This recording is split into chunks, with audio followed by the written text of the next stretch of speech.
오늘 이론편으로 8번째로 우리 천일국 목회 카운셀링의 마지막 8번째 시간으로 하나님의 식구에 대한 분노, 누시에 대한 분노, 참부님의 가치에 대한 부분들을 함께 훈독함으로써 오늘 말씀을 마무리하고자 합니다. 지난번에는 성서를 통해서 하나님의 불안과 분노에 대해서 생각하며 하나님의 불안과 분노를 일신에 품고 그것을 해결하신 분, 즉 하나님의 마음의 병을 치료해 주신 분이 천지인 참 부모님이다라고 말씀을 드렸습니다. 이번에는 계속해서 참부모님의 수식인 노정 중에서 하나님의 불안과 분노 그리고 그것을 받아서 오신 참 부모님에 대해서 생각해 보도록 합시다. 하나님의 분노는 누구보다도 참 부모님에게 향하였을 것이라고 지난번에 말씀드렸습니다. 출애굽기 중에 기록되어 있는 하나님의 이스라엘 민족에 대한 분노의 장면을 지난주에 소개하였습니다. 그리고 이집트로부터 가나안 땅으로 향하는 40년의 광야 노정에서 하나님이 모세에 대하여 이스라엘 민족을 여기에 멸망시키겠다고 말씀하신 부분이 10번이나 기록되어 있다라고 하는 40일 수련 강사의 말을 소개하였습니다. 그때마다 모세의 중보에 의해서 하나님이 분노를 누르시고 그 분노를 억제하셨다는 것도 말씀드렸습니다. 그런데 원리강론에 의하면 모세 노정은 메시아를 위한 형상적 노정이고 예수님과 재림주는 실체적인 노정을 걸으신다고 말하고 있습니다. 그렇다고 한다면 재림주이신 참 아버님이 걸으신 1945년부터의 광야 40년 노정에 있어서도 모세의 때와 같이 하나님이 참 아버님에 대하여 내가 이 민족 통일교회 식구들을 봐왔는데 정말로 완고한 민족이다. 지금 나를 제지하지 마라. 내 분노는 그들에 대하여 불타오르고 있다. 나는 그들을 멸망시키고 너를 참 아버님을 통해서 큰 민족을 새롭게 출발하게 하겠다라고 말한 것이 10번이 있었다는 것으로 우리가 생각해 볼 수 있지 않겠습니까? 모세의 중보에 의해서 이스라엘 민족이 멸망당하지 않았던 것처럼 참 부모님이 조건을 세워서 하나님이 위로받으시고 그 결과로 하나님이 참 부모님 때문에 쳐버리고 싶은 인류, 어쩌면 이 길을 따라 나오고 있었던 우리들에 대한 분노를 거두어 주셨기에 우리들이 지금 이 지상에 살고 있는 것이라고 생각해 볼 수 있을 것입니다. 만약에 참부모님이 하나님의 분노를 멈추게 할 수 없었다면 분명히 제3차 세계대전이 일어나서 공산주의가 확대되었을 것이고 우리들 통일 식구는 어쩌면 모두 살해당했을지도 모를 것입니다. 모세를 따랐던 이스라엘 민족은 구약 성서의 기술을 보게 되면 불신앙을 계속 반복하고 모세에게 짐만 되었던 것처럼 보입니다. 그러나 결국 그들은 모세를 따라 풍부한 이집트를 버리고 모세와 함께 실제로는 광야와 같은 도적을 계속 걸었던 것입니다. 그러면 우리 통일 식구는 당시에 이스라엘 민족이 했던 것만큼 고생을 하고 당시에 이스라엘 민족이 모세와 하나 되어 광야를 걸었던 만큼 참 부모님과 하나 되어 천주복귀의 고생의 길을 걸어왔다고 말할 수 있겠습니까? 물론 참 부모님과 함께 정말로 고생하며 걸어오신 식구님들이 너무나도 많다는 것을 우리는 알고 있습니다. 그러나 적어도 나 자신이 당시의 이스라엘 민족이 모세를 따랐던 정도의 신앙을 가지고 지금 참부모님을 모시고 있다고 말할 자신이 없습니다. 우리 가족을 바라보더라도 4형제 4남매가 있지만 오직 저 하나만이 참부모님의 이 뜻길을 따라가고 있고 나머지는 무엇을 하고 있는지도 모를 그러한 한계적인 상황을 우리는 보여드릴 수밖에 없는 한계치에 있습니다.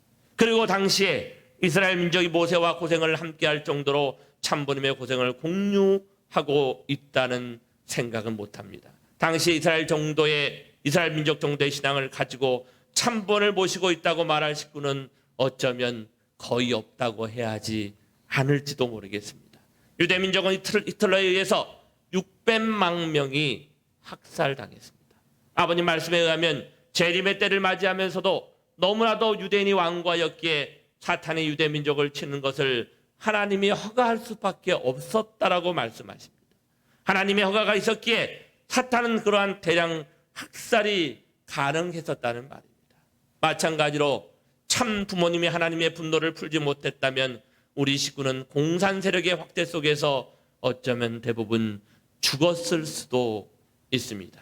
이전에 공산주의와 한참 싸울 때에 아버님은 카오사에 의한 순공 운동을 남미에 전개하면서 만약에 세계가 공산화되어지면 식구는 모두 남미에 와서 남미로부터 재출발해야 된다는 말씀을 하시기도 하셨습니다. 그때 어쩌면 하나님이 식구에 대한 분노를 억누르지 못하고 세계가 공산화될지도 모른다고 정말로 생각하였을지도 모릅니다.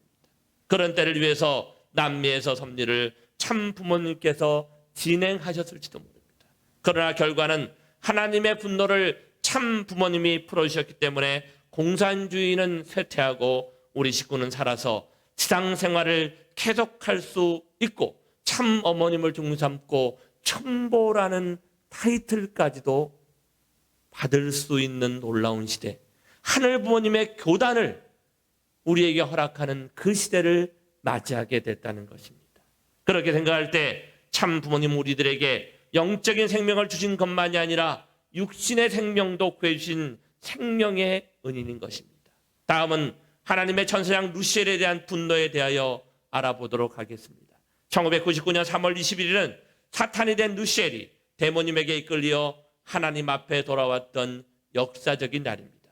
데모님은 이 날을 맞이하기 위하여 루시엘이 있는 곳에 5년 반 동안 매일 왕래하면서 루시엘에게 가서 어떤 말을 해도 화를 내지 않았다고 합니다. 루시엘은 데모님과 함께 하나님 앞에 갈 때에 만약 하나님이 조금이라도 화를 내면 나는 바로 돌아갈 것이라고 두 번 다시는 하나님을 만나지 않을 것이라고 말했다고 들었습니다. 그런데 실제로 루시엘이 하나님 앞에 가서 보니 하나님은 루시엘을 기쁘게 끌어안고 환영해 주었고 더 나아가서 본래 종이었을 천사인 루시엘이 인간 주관에서는 안 될 입장이었던 그런 고생을 위로해 주었습니다. 저는 지난주 식금대를 신방하면서 너무나도 아픈 가정사들을 들었습니다. 정말 하나님이 보시기에 부모가 보시기에 너무나 아픈 그 가정의 사정들을 놓고 바라보면서 그럼에도 불구하고 그 사정을 넘어 참 부모님은 하늘 부모님은 우리를 루시엘을 품으신 것처럼 품을 수 있는 확신을 갖게 되었습니다. 하지만 전제가 있습니다. 그 전제는 우리가 우리를 먼저 품을 수 있어야 됩니다. 형식과 격식과 틀로 품는 것이 아니라 오직 사랑만을 가지고 힘들고 어려움에 처해 있는 우리 모두를 품고 위로할 수 있다면 우리는 능히 이 위기를 넘어 위대하고 창대한 하늘 부모님의 교단을 넘어 원일국, 천일국, 통일국을 하늘 앞에 봉헌할 수 있을 것입니다. 이때 그리고 그러한 하나님의 큰 사랑에 접한 루시엘은 죄송합니다라고 사죄하며 사탄으로부터 천사장 루시엘로 돌아와 하나님 아래로 돌아온 것입니다. 나는 처음 이야기를 들었을 때에 하나님은 사랑이시기에 사탄된 루시엘을 사랑하고 싶었다. 그러나 루시엘이 완고했기에 6,000년 동안 하나님의 사랑과 만날 수 없었다. 지금 참부님의 승리에 의해 완고한 루시엘의 마음이 녹아서 하나님의 사랑과 만날 수 있게 되었다고 생각하였습니다. 그러나 하나님의 분노라는 관점을 가지고 보게 되면 과연 본래는 어땠을까요? 천성경에는 확실하게 다음과 같이 쓰여져 있습니다. 사탄은 무엇인가 하면 하나님의 사랑의 원수입니다. 사탄은 하나님의 자녀를 강탈한 간부이기에 사랑의 하나님도 사탄을 용서할 수가 없습니다. 사랑의 간부를 용서해 주는 법은 없습니다. 그러므로 다른 것은 용서해 줄 수 있어도 사탄만은 용서할 수가 없습니다. 사탄을 용서하면 천법이 모두 무너집니다. 그 외에도 비슷한 부분이 있습니다. 즉 하나님은 루시엘을 용서할 수가 없었다. 타락했다고 말하지만 인간은 자기의 자녀에게 용서해 줄 수가 있을지라도 간부 사탄은 절대로 용서할 수가 없다고 생각했다는 것입니다. 즉 하나님의 6천년간에 풀어지지 않은 분노가 누시엘을 향했다는 것입니다. 틀림없이 누시엘도 그러한 하나님의 분노를 알고 있었기에 무서워서 어쩔 수가 없었을 것입니다. 그러한 하나님의 분노가 있었기에 하나님 앞에 돌아가는 것은 물론 반성하는 것조차 할 수 없었던 것이 아닌가 생각합니다. 어찌되었던 구약성서의 신라곤의 이야기를 보더라도 내가 이렇게 하였으니 내가 모든 육축과 들의 모든 짐승보다 더욱 저주를 받아 배로 다니고 종신토록 흙을 먹을지니라. 내가 너로 여자의 원수가 되게 하고 너의 후손도 여자의 후손과 원수가 되게 하리니 여자의 후손은 내 머리를 상하게 할 것이요 너는 그의 발꿈치를 상하게 할 것이라고 하나님은 사탄에 대하여 확실히 저주와 저기의 말씀을 던졌습니다. 누구라도 경험이 있으리라 생각합니다만 분노에 쌓여 있을 때라고 하는 것은 대단히 괴로운 것입니다. 언제나 그것이 머리를 맴돌며 밤도 잠도 못 자고 무엇을 하고 있어도 안절부절 못하게 됩니다. 하나님은 누시엘에 대한 격한 분노를 6천년간 계속해서 안고 오셨습니다. 그것이 얼마나 힘드셨을까요? 그 영원히 풀어지지 않을 것 같았던 하나님의 누시엘에 대한 분노가 풀린 것입니다. 그것을 하신 분이 참 부모님이십니다. 참 부모님은 하나님 스스로가 어떻게 해볼 수 없게 된 누시엘에 대한 깊은 분노를 푸시게 하신 것입니다. 지난번 하나님의 심정의 해방이라는 것은 하나님을 불안과 분노로부터 해방 석방한 것이라고 썼습니다만 그것은 무엇보다 사탄에 대한 분노로부터의 해방과 석방이지 않겠습니까? 참 부모님은 원수인 간부 사탄에 대한 하나님의 분노까지도 풀어내신 것입니다. 이것이 얼마나 대단한 일입니까?